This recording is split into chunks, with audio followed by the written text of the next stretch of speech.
All right, YouTube, let's talk about fragrances. Today we're going to talk about Cremo Vintage Suede. There's the box.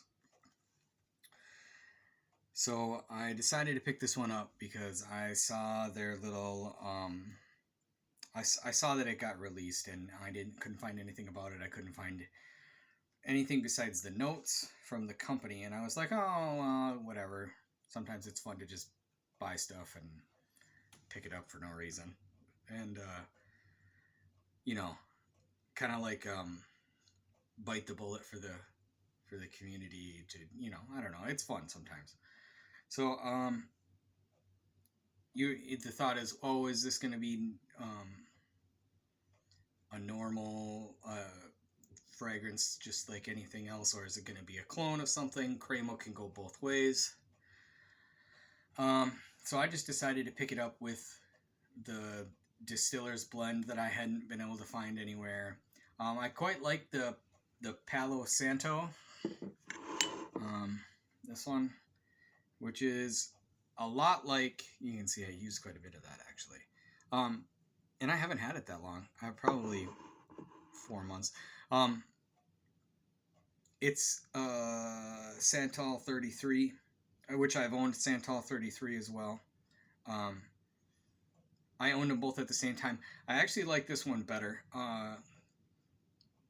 Santal 33 has a little more, it's got a little more depth, but it also feels a little heavier in places that it feels antithetical to the fragrance. I actually like the Palo Santo a little bit better. There's a little bit of a brightness, which sounds weird to if you know what that smells like. That, I mean, there's almost no brightness to it, but I don't know. I just like it a little bit better. It pops a little better or something. I don't know, but maybe a little more activity and a little less flat. But whatever. So I picked up the vintage suede, and what this is ombre leather. You smell it; it's 100% ombre leather. I've owned ombre leather. I've owned, well, I haven't actually owned Tuscan leather. I've had decants of Tuscan leather, but I've never owned an actual bottle of Tuscan leather. I've owned the Rasasi La Yucawam. I won that a couple times actually. I bought and sold it a few times. Yeah. But I think I've reviewed ombre leather on here before. This smells a lot like ombre leather. So the difference is you're gonna have, it's got more of a floral nature that tones down that suede and aggressive leather that you would have. And though it's not a million miles away, they're still related to Tuscan leather and La Yucawam and Golden Boy and all of those copies of that style. And I think this is a really, they do a good job here. I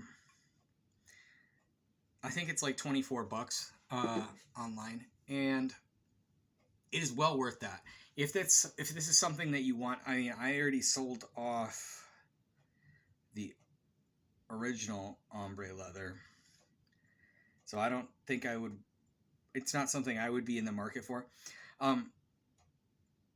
but it is really solid for the price tag. It doesn't smell, when I smell that, I don't go, ooh, that has the ingredients are a little less quality. Actually, it smells on par with the Tom Ford to me. Maybe just a half a step below, but not much, if anything at all. Longevity was forever. When I wore it, it lasted, all day till my shower that night. And I mean, it's a little too loud. I don't like my stuff as aggressive as that is. The only difference, I don't have my ombre leather anymore, so I couldn't do a side by side. But from my memory, the only thing I have, and this is a background note, but um, there's something like to me like a dark oil rag note, which if you're familiar with Nye's 10, the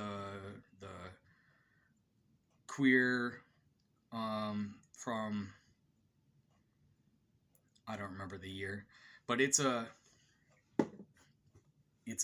leather frag, like sort of like I have, the only queer I still have is Queer Canage.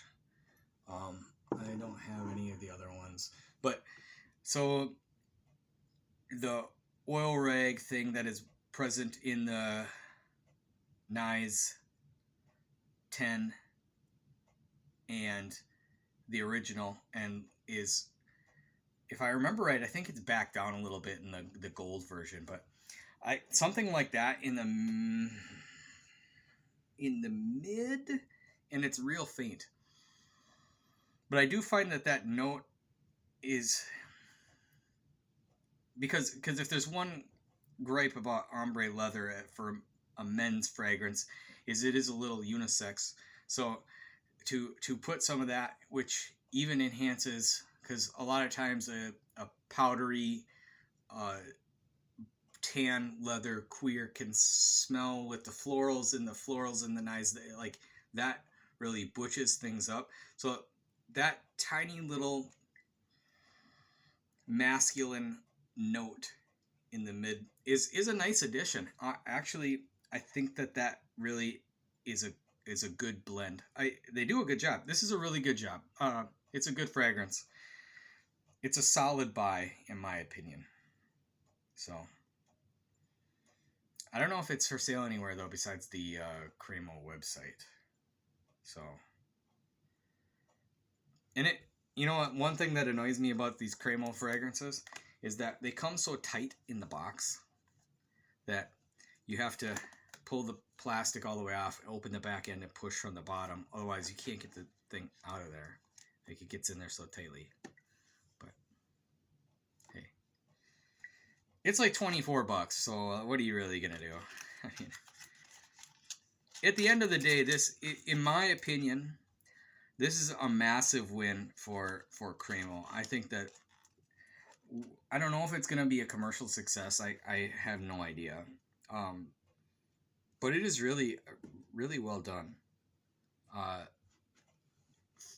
In my opinion, I was like, that is, they did a good job. So, Cremo, vintage suede.